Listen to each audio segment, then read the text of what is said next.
وبث منهما رجالا كثيرا ونساء واتقوا الله الذي تساءلون به والأرحام إن الله كان عليكم رقيبا.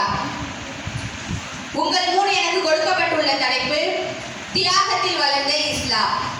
அன்றைய காலகட்டத்தில் இஸ்லாத்தை ஏற்றுக்கொண்டவர்கள் பல சிரமங்களையும் இன்னல்களையும் அனுபவித்துக் கொண்டிருந்தார்கள். பசியினாலும் உடையினாலும் போன்ற இஸ்லாத்தை ஏற்றுக்கொள்வதற்கும் திண்ணை தொடர்களாக இருந்தவர்களும் பல இன்னல்களையும் சிரமங்களையும் மேற்கொண்டுள்ளார்கள். அவர்கள் கிடைத்த உணவை எப்படி பங்கிட்டுக் கொண்டார்கள்? நாங்கள் 7 பேர்கள் இருந்தோம். நபி ஸல்லல்லாஹு அலைஹி வஸல்லம் அவர்கள்ட்ட போய் எங்களுக்கு பசி ஏற்படுகிறது அப்படின்னு நாங்கள் அவங்கள்ட்ட சொன்னோம். அவங்க எங்களுக்கு 7 பேரிச்சம்பழத்தை கொடுத்தாங்க. நாங்கள் 7 பேர் தான் இருந்தோம். எங்களுக்கு 7 பேரிச்சம்பழத்தை கொடுத்துட்டு ஒரு நாளைக்கு ஒவ்வொருத்தவங்க ஒவ்வொரு பேரிச்சம்பழத்தை சாப்பிடுங்க அப்படின்னு 1 வீதம் தான் எங்களுக்கு கொடுத்தாங்க. அதையும் அவங்க சாப்பிட்டுட்டு வாழ்ந்து வந்துட்டு இருந்தாங்க. ஏன்னா அவங்க இஸ்லாத்துல அவ்வளவு முனைப்போட இருந்தாங்க சஹாபாக்கள். ஆனா நம்ம இன்றைய காலகட்டத்துல அப்படி இருக்கோமா? ஒருவேளை சாப்பிடலனாலும் மயக்க போட்டு விழுந்துடுறோம். அந்த மாதிரியான சூழ்நிலையில தான் இப்போ உள்ளவங்க இருந்துட்டு இருக்காங்க. ஆனா அந்த காலகட்டத்துல மொத்தம் 3 வேளைக்கும் ஒரு நாள் ஃபுல்லா ஒரே ஒரு பேரிச்சம்பழத்தை சாப்பிட்டுட்டு அவங்க இஸ்லாத்தை ஏற்று அதுக்காக பல பணிவிடைகளை செய்து வாழ்ந்து வந்துட்டு இருந்தாங்க. அது மட்டும் இல்லாம அன்றைய காலகட்டத்துல தொழுகை நபி ஸல்லல்லாஹு அலைஹி வஸல்லம் அவர்கள் தொழுகை வச்சுட்டு இருக்காங்க. அப்ப சில திண்ணை தோழர்கள் ஆண்கள் தொழுதுட்டு இருக்காங்க. அப்ப ஒரு சிலர் மயங்கி விழுகுறாங்க. அப்ப அவங்க சொல்றாங்க, அங்க உள்ள கிராமவாசிகள், இவங்க என்ன முட்டாளா இருப்பாங்க போல, இவங்க பைத்தியக்காரங்க போல, இப்படி மயங்கி விழுகுறாங்களே அப்படின்னு சொல்லி அங்க உள்ள மக்கள் தான் பேசிட்டு இருக்காங்க. அப்ப அவங்களுக்கு தெரியாது இவங்க திண்ணை தோழர்கள் தான், இவங்க சாப்பிடாம பசியில மயங்கி விழுகுறாங்க அப்படிங்கறத அவங்க அறியாம இப்படி பேசிட்டு இருக்காங்க. அதுக்கு நபி ஸல்லல்லாஹு அலைஹி வஸல்லம் அவர்கள் தொழுது முடிச்சுட்டு அவங்கள பார்த்து சொல்றாங்க, யார் அல்லாஹ் தருவதை அறிஞ்சிட்டு ஏழ்மையை அதிகமாக விரும்புகிறீங்க, யார ஏழ்மையை அதிகமா வேணும் அப்படின்னு நினைச்சு விரும்புறீங்களோ அவங்க அல்லாஹ் தரக்கூடிய கூலிக்காக வேண்டுவாங்க அப்படின்னு சொல்லி நபி ஸல்லல்லாஹு அலைஹி வஸல்லம் அவர்கள் மக்களை பார்த்து சொல்றாங்க. அந்த காலத்துல சஹாபாக்கள் ஆடை பற்றாக்குறையில் ஏற்பட்டிருந்துச்சு. எப்படின்னா அவங்கள்ட்ட ஒரு வேட்டி தான் இருக்கும். ஒன்று மேல் துண்டா இருக்கும், இல்லைன்னா சின்னதா ஒரு துண்டு வேட்டியா இருக்கும்.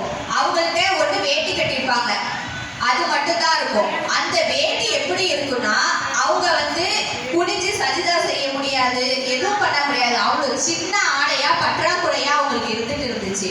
அப்ப அவங்க என்ன பண்ணிட்டு இருந்தாங்கன்னா, அவங்களுடைய மறைவுறுப்பை மற்றவங்க பார்த்துட கூடாது அப்படிங்கிறதுனால அவங்க 2 கைகளாலையும் அவங்க துணியை பிடிச்சிட்டு அப்படிதான் நடந்து போயிட்டு வந்துட்டு இருப்பாங்க. அந்த காலத்துல ஒரு ஆடைக்கு இவ்வளவு பற்றாக்குறையா இருக்கு. ஆனா இந்த காலத்துல நம்ம எப்படி இருந்துட்டு இருக்கோம் அப்படிங்கிறத நம்ம சிந்திச்சு பார்க்கணும். நபி ஸல்லல்லாஹு அலைஹி வஸல்லம் அவர்கள்ட்ட ஒருத்தவங்க விருந்தாளியா வராங்க. அப்ப நபி ஸல்லல்லாஹு அலைஹி வஸல்லம் அவர்கள் தன் மனைவிமார்கிட்ட சொல்றாங்க, இவங்களுக்கு உணவு அளிக்கிறதுக்காக சாப்பாடு எடுத்துட்டு வாங்க அப்படின்னு தன் மனைவிமார்கள்ட்ட தகவல் சொல்லி அனுப்புறாங்க. தன் மனைவிமார்கள் அவங்களுக்கு என்ன பதில் சொல்றாங்கன்னா, குடிக்கிறதுக்கு தண்ணியை தவிர எங்கள்கிட்ட வேற எதுவுமே இல்லை அப்படின்னு சொல்லி பதில் சொல்றாங்க. அப்ப அங்க கூட்டத்துல இருந்தவங்கள்ட்ட, இவங்களுக்கு இன்னைக்கு யாராவது உணவளிக்கிறீங்களா, இவங்களை யாராவது விருந்தாளியா அழைச்சிட்டு போறீங்களா அப்படின்னு சொல்லி நபி ஸல்லல்லாஹு அலைஹி வஸல்லம் அவர்கள் அந்த கூட்டத்துல உள்ள அன்சாரிகள்கிட்ட கேட்கிறாங்க. அதுல ஒரு அன்சாரி எழுந்திருச்சு, நான் இவங்களை அழைச்சிட்டு போய் இவங்களுக்கு நான் இன்னைக்கு விருந்து தரேன் அப்படின்னு சொல்லி சொல்றாங்க. அவங்க அதே மாதிரி வீட்டுக்கு அழைச்சிட்டு போறாங்க. அவங்க மனைவி கிட்ட போய் நபி ஸல்லல்லாஹு அலைஹி வஸல்லம் அவர்கள் இதே மாதிரி இவங்களுக்கு விருந்து தர சொல்லியிருக்காங்க அப்படின்னு சொல்லி அவங்க சொல்றாங்க. அப்ப அவங்க போனதுக்கு அப்புறம் அவங்க மனைவிமார்கள் சொல்றாங்க, நம்ம கிட்ட சாப்பாடு கம்மியா தான் இருக்கு, நம்ம கிட்டே குழந்தைகள் இருக்கிறாங்க, அவங்களுக்கே அந்த சாப்பாடு பத்தாது அப்படின்னு சொல்றாங்க. உடனே இந்த அன்சாரி அவங்க மனைவி கிட்ட சொல்றாங்க, நீ சாப்பாடு தயார் செஞ்சு வச்சுடு, உன் குழந்தையும் தூக்க வச்சுடு, நீ விளக்க ஏத்துற மாதிரி ஏத்தி அதை அணைச்சிடு அப்படின்னு சொல்லி அவங்க சொல்றாங்க. அதே மாதிரி அந்த அன்சாரியுடைய மனைவி உணவு தயார் பண்ணிடுறாங்க. அவங்க குழந்தையையும் பசியால அழுது அந்த குழந்தை, அதையும் எப்படியும் சமாதானம் பண்ணி தூக்க வச்சிடுறாங்க. அதுக்கப்புறம் இவங்க அந்த விருந்தாளிக்கு உணவு பரிமாறிட்டு விளக்கை ஏத்துற மாதிரி ஏத்திடுறாங்க. அதுக்கப்புறம் அது சரி செய்யற மாதிரி பாவனை செஞ்சு அந்த விளக்கை அணைச்சிடுறாங்க.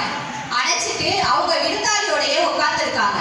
உட்கார்ந்தோடைய சாப்பிடுற மாதிரி சைகை செய்யறாங்க. அவங்களுக்கு எப்படி தெரியும் இவங்க சாப்பிடுறாங்க போல அப்படின்னு தெரியும். ஆனா அவங்க விருந்தாளி மட்டும்தான் சாப்பிடுறாங்க. இவங்க 2 பேரும் சாப்பிடவே இல்லை. அவங்க நைட்டு வந்து பட்னியா இருந்துடுறாங்க.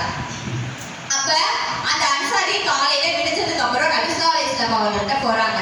போனதுக்கு அப்புறம் நபி சொல்றாங்க, இவங்க வந்து நீங்க செஞ்சதை பார்த்து அல்லாஹ் வந்து சிரிச்சான், அல்லாஹ் வந்து வியப்படைந்தான் அப்படின்னு சொல்றாங்க. அப்ப அல்லாஹ் திருமறையில வசனத்தை இறக்குறான். என்னன்னா, அல்லாஹ் தனக்கு விருப்பமானது, தனக்கு தேவை இருந்தும் பிறரை கவனிக்கணும் அப்படிங்கிற எண்ணத்துல அவங்க பிறரை கவனிச்சுட்டாங்க, கண்ணியப்படுத்தினாங்க. தன்னுடைய உள்ள கருமித்தனத்தை விட்டு அவங்க பாதுகாத்திருந்தாங்க. இவங்க தான் வெற்றி அடைந்தவங்க அப்படின்னு சொல்லி அல்லாஹ் வந்து வசனத்தை இறக்குறான். அப்ப ஒரு நபி ஸல்லல்லாஹு அலைஹி வஸல்லம் அவர்கள் ஒரு வார்த்தை சொல்லிட்டாங்க.